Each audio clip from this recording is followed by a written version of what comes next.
भेटौरा पंचायत से चुनाव लड़े थे सर। कोई ऑब्जेक्शन लगा करके भेटौरा पंचायत के चुनाव को स्थगित करने के लिए अपील किए थे। क्या मामला आया था और क्या अभी तक हुआ निर्णय इस पर? सबसे पहले आप सभी न्यूज चैनलों को नया वर्ष के हार्दिक शुभकामना के साथ साथ आपने जब चुनाव संबंधी गड़बड़ी हुई थी तो उस समय भी आप लोगों ने हमसे इंटरव्यू लिया और उसको बृहद रूप से प्रचार प्रसार किया। इसके लिए आप लोगों को बहुत बहुत धन्यवाद। मैंने टनकुप्पा प्रखंड अंतर्गत भेटौरा पंचायत वर्ष 2021 में मुखिया का प्रत्याशी था। मेरे साथ साथ अदर 6 और प्रत्याशी थे। हम लोगों ने चुनाव लड़ा। 15/11/2021 को मेरे पंचायत में मतदान हुआ। मतदान बिल्कुल शांतिपूर्ण हुआ। मतदान के दिन सभी प्रत्याशियों के द्वारा संतोष व्यक्त किया गया। किसी के द्वारा किसी तरह की कोई शिकायत नहीं की गई। मतदान समाप्ति के उपरांत हम लोग सभी अपने अपने इलेक्शन एजेंट एवं पोलिंग एजेंट से जो रिपोर्ट मंगवाया, रिपोर्ट को जब कैलकुलेट किए हम लोग तो कुल भेटौरा पंचायत में 8065 मतदाता थे। उसमें से 6047 मतदाताओं ने मतदान किया। भेटौरा पंचायत में एक बात और बता दूं कि भेटौरा पंचायत में 13 वार्ड है जो बूथ नंबर 31-43 है। 31-43 में टोटल 6047 मतदाताओं ने मतदान किया। इस पर किसी की कोई आपत्ति नहीं है। अगर आपत्ति होती तो 15 के बाद तुरंत हम लोग कोई ना कोई आपत्ति करते, लेकिन किसी ने आपत्ति नहीं किया। दुर्भाग्य की बात है और दुख के साथ कहना पड़ रहा है कि तत्कालीन प्रखंड विकास पदाधिकारी सह निर्वाची पदाधिकारी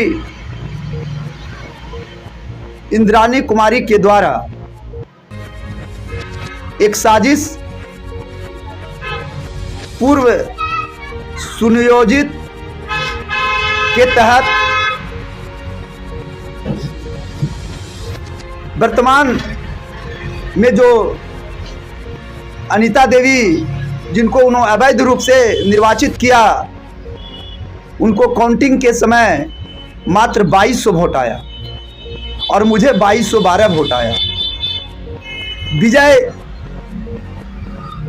जनता के मेजॉरिटी वोट के आधार पर हमें करना चाहिए था, लेकिन उन्होंने अनीता देवी के मेल में आकर 24 वोट अवैध रूप से जोड़कर और उनको मतों में इजाफा करते हुए 2224 वोट दिखाकर सोकर और मुझे 12 वोट से पराजित कर दिया गया।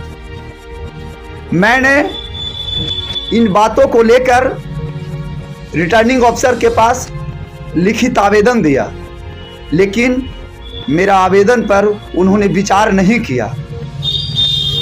मैंने ये बात उनका संज्ञान में दिया कि श्रीमान महोदय, आपने 15/11/2021 को लेटर नंबर 228 डेटेड 15/11/21 को जिला पदाधिकारी एवं वरीय पदाधिकारी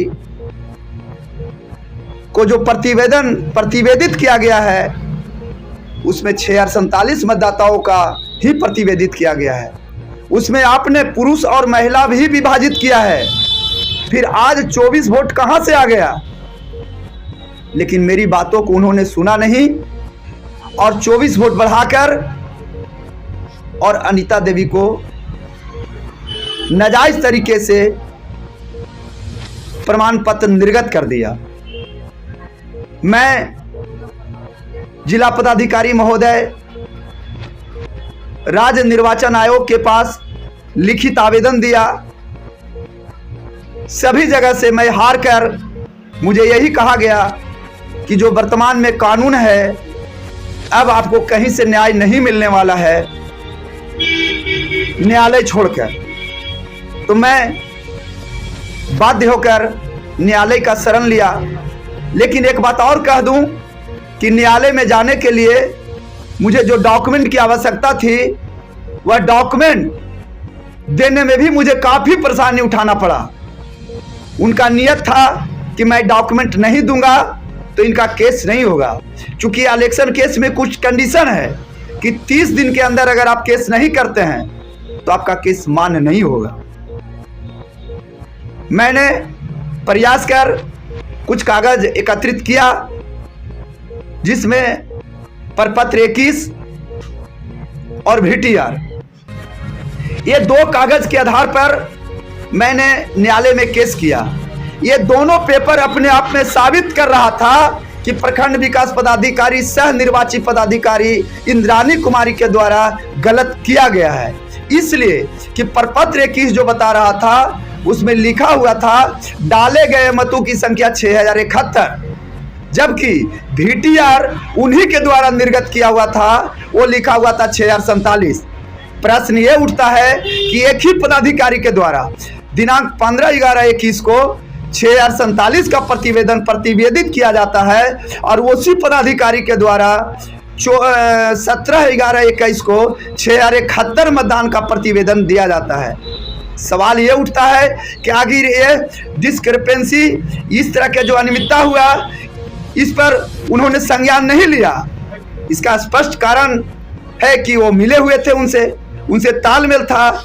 अब न जाने कितना में तालमेल था, किस तरह का तालमेल था, इसका मेरे पास कोई साक्ष्य नहीं है।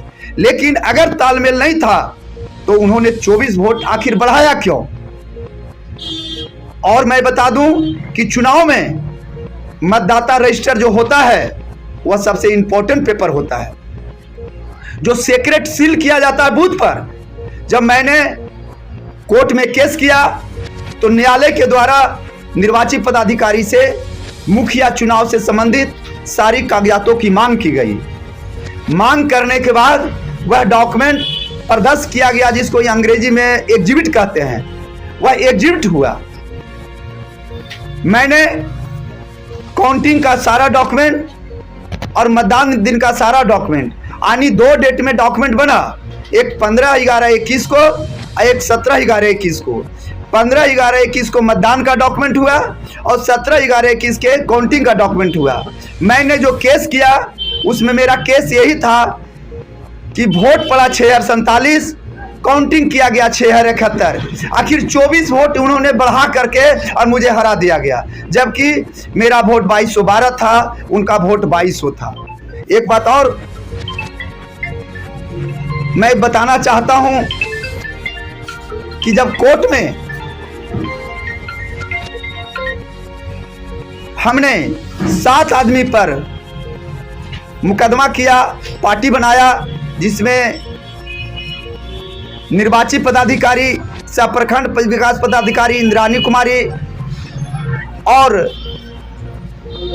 जिला निर्वाचित पदाधिकारी के हैसियत से जिला पदाधिकारी महोदय को भी बनाना पड़ा और राज्य निर्वाचन आयोग को भी बनाना पड़ा। चूंकि न्यायालय का यह सिस्टम है कि आप चुनाव का अगर प्रतिवेदन डालते हैं, केस करते हैं, तो इन लोगों को भी पार्टी बनाना पड़ेगा।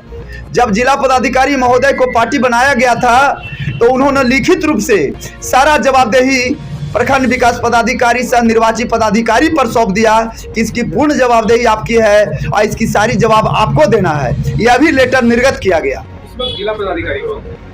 उस समय जिला पदाधिकारी अभिषेक कुमार सिंह थे। उसके बाद कोर्ट में प्रखंड विकास पदाधिकारी सह निर्वाचित पदाधिकारी को बुलाया गया। उन्होंने डॉक्यूमेंट दिया। डॉक्यूमेंट जब जमा किया, मुझे क्या पता था कि वोट कहां बढ़ाया गया, किस जगह बढ़ाया गया। मुझे सिर्फ यह पता था कि 24 वोट बढ़ाया गया है। जब कोर्ट में डॉक्यूमेंट गया तो पता चला कि बूथ नंबर 37 पे 24 वोट जोड़ दिया गया है, जबकि बूथ नंबर 37 पर 496 मतदाताओं ने मतदान किया। जब मतगणना हुआ उस समय भी ईवीएम से 496 मत ही निकला, लेकिन प्रपत्र 20 के भाग 1 और 2 में और आपका प्रपत्र 21 में 24 वोट अलग से जोड़कर जो 496 मत था वहां 520 दिखाया गया। प्रश्न ये उठता है और ये प्रश्न पूछा गया, जो वर्तमान में मुखिया अनीता देवी थी, उसके निर्वाचन जो एजेंट थे, उनका जो काउंटिंग एजेंट थे, उन लोगों से प्रश्न पूछा गया कि आपका कहना है कि 520 मतदाताओं ने 37 पर मतदान किया, क्या इसका कोई साक्ष्य है? उन्होंने साफ कोर्ट में कहा कि मेरे पास कोई साक्ष्य नहीं है। मैं जानना चाहता हूं कि आप अगर कहते हैं, आपने किसी न्यूज चैनल के माध्यम से भी कहा है कि 520 मतदाताओं ने मतदान किया, तो क्या साक्ष्य आपके पास नहीं है?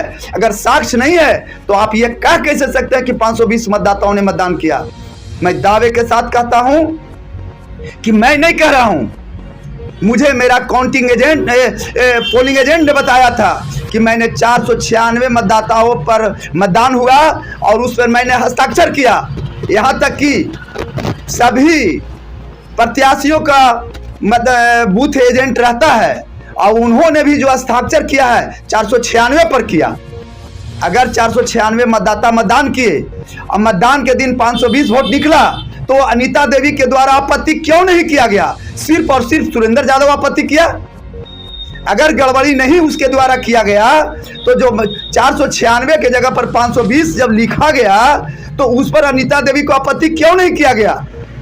ये तो स्पष्ट झलकता है कि अनीता देवी के पक्ष में प्रखंड विकास पदाधिकारी 24 वोट जोड़ा। अगर नहीं जोड़ता तो आपत्ति उसको भी करना चाहिए था। बात करते हैं 37 की, तो उनका एक आरोप है कि 37 पे सुरेंद्र यादव बिना देखे हुए सिग्नेचर आखिर कैसे कर दिए कि 520 वोट है।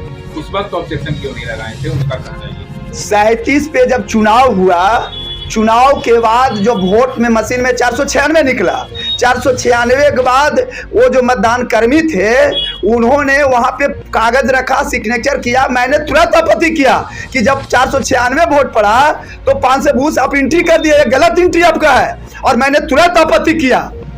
लेकिन उसका सिग्नेचर आपकी, भाई सिग्नेचर मेरा नहीं ना है, मेरा सिग्नेचर नहीं है 37 पे, मेरा सिग्नेचर नहीं है। एक ऑब्जेक्शन और, जीत तो आपकी हो गई, कोर्ट से न्यायालय से जीत मिल गई, आपकी जीत भी हो गई, ठीक है, लेकिन एक ऑब्जेक्शन लगाया जा रहा है कि बूथ 37 की मामला आई थी, जब 37 पे वोट का फेरबदल किया गया तो फिर ये पूरे पंचायत के चुनाव को कैंसिल करना ये कहां तक उचित था? इस बात को भी ऑब्जेक्शन आ रहा है। सबसे पहला बात तो है कि मैंने जो केस किया, मैंने न्यायालय में केस किया और न्यायालय के द्वारा जो उनकी उचित समझ में आया, उस जांच पड़ताल के क्रम में जो भी डॉक्यूमेंट उनको मांगना होगा सारा डॉक्यूमेंट मांगा। जब मैंने केस किया था कि भेटौरा पंचायत में 647 मतदाताओं ने मतदान किया, मुझे ये प्रूव करना था और वो डॉक्यूमेंट के माध्यम से जो प्रखंड विकास पदाधिकारी डॉक्यूमेंट दिए, मेरे पास कोई डॉक्यूमेंट नहीं था, डॉक्यूमेंट प्रखंड विकास पदाधिकारी ने न्यायालय में जमा किया और वो डॉक्यूमेंट प्रूव किया कि भेटौरा पंचायत में 647 मतदाताओं ने ही मतदान किया। ये प्रूव हुआ। जब ये प्रूव हो गया तो न्यायालय ने निर्णय लिया और जो न्यायालय का निर्णय का मैं स्वागत करता हूं। तो क्या लगता है ये चुनाव अगर हो गए तो उचित है? न्यायालय का जो निर्णय हुआ है वो बिल्कुल उचित है। आप क्या कहेंगे इस तरह के मामला 2 साल के बाद निपटारा हुआ आखिर? मैं तो इस पर कहना चाहूंगा कि इस तरह के गंभीर मामला में सरकार इस पर ऐसा निर्णय ले कि अगर कहीं भी इस तरह का गंभीर मामला लगता है तो त्वरित कार्रवाई करने के लिए कुछ नियम कानून बने ताकि पीड़ित व्यक्ति को न्याय तुरंत मिले। तो जो अधिकारी इस पर आए थे मामला में, उन अधिकारियों का भी क्या होना चाहिए? देखिए, जो अधिकारी गलत किए हैं उन पर कार्रवाई होनी चाहिए, क्योंकि आने वाला भविष्य में इस तरह का लोग पीड़ित ना हो। चूंकि जनता के द्वारा चुना जाता है और जनता का भावना पर ठेस कोई पहुंचावे, ये उचित बात नहीं है। विपक्ष उच्च न्यायालय के भी दरवाजा खटखटाने की बात कर रहे हैं, क्या कहें? न्यायालय पर भरोसा है, उच्च न्यायालय में भी कोई दिक्कत नहीं, चुकी है, डॉक्यूमेंट्री प्रूफ है। मैंने जो डॉक्यूमेंट कुछ दिया नहीं, हमने केस किया वीडियो पर, और वीडियो ने जो डॉक्यूमेंट दिया उसी के आधार पर हमारी जीत हुई है। मेरे पास तो कोई साक्ष्य था नहीं, साक्ष्य तो प्रखंड विकास पदाधिकारी ने न्यायालय में पहुंचाया। प्रखंड विकास पदाधिकारी कोर्ट में खड़ा सशरीर खड़ा होकर उन्होंने गवाही दिया। जब उनसे पूछा गया कि आप ये प्रूव करके बताएं कि 6071 मतदाताओं ने मतदान किया, तो क्या इसका कोई साक्ष्य है? उन्होंने न्यायालय में खड़ा होकर कहा कि मेरे पास कोई साक्ष्य नहीं है। अनीता देवी से पूछा गया कि आपका कहना है कि 520 मतदाताओं ने मतदान किया, तो क्या कोई साक्ष्य है? अनीता देवी के पति दिलीप यादव, जो अनीता देवी के इलेक्शन एजेंट थे, अनीता देवी के देवर अनिल कुमार जो काउंटिंग एजेंट थे, इन लोगों ने स्पष्ट न्यायालय में कहा कि मेरे पास 520 मत का कोई कागज नहीं है। विचार करने की बात है कि चुनाव एक ऐसा चीज है कि ओरल नहीं वैल्यू होता है, मौखिक का कोई महत्व नहीं है, ये सारा चीज लिखित होता है। उसका मेंटेलिटी होता है, उसके यही मनसा होता है कि मैं ओल झोल कर 5 साल समय बिता दूं, और यही इलेक्शन में होता है। एक सवाल है, जब 37 पर जब काउंटिंग होके निकला और जब स्लिप पर जब हस्ताक्षर कराया गया, तो किसका है? आपका नाम से भी तो किसका है, किसके द्वारा किया गया? मेरा काउंटिंग जब हो रहा था तो काउंटिंग में काउंटिंग एजेंट था, मेरा काउंटिंग एजेंट रामाशीष कुमार था। रामाशीष कुमार का दस्तखत है उस पे, काउंटिंग एजेंट का दस्तखत है उस पे, काउंटिंग एजेंट का दस्तखत नहीं है। प्रत्याशी का भी मेरा दस्तखत नहीं है। किसका है? हम दस्तखत उस पर नहीं किया है। एक आदमी कई को पर दस्तखत करेगा? 14 को बूथ था। न्यायालय तक वो दरवाजा खटखटाते, तो आप क्या सोचेंगे? मुझे कुछ नहीं सोचना है। न्यायालय का जो फैसला आया है मैं उसका सम्मान करता हूं, और उच्च न्यायालय का जो फैसला आएगा उसका भी मैं सम्मान करूंगा। परिचय देंगे? मेरा नाम सुरेंद्र यादव, मुखिया प्रत्याशी, और मुझे कोर्ट से न्याय मिला है, इसलिए मैं न्यायालय को बहुत बहुत धन्यवाद दूंगा। और सिर्फ यही मेरा कहना है निर्वाचन आयोग, जिला पदाधिकारी महोदय एवं सरकार को कि जहां भी इस तरह की मामला आता है तो त्वरित कार्रवाई करने के लिए कुछ ऐसा ठोस कानूनी कार्रवाई कानून बनाया जाए कि पीड़ित व्यक्ति को त्वरित न्याय मिले।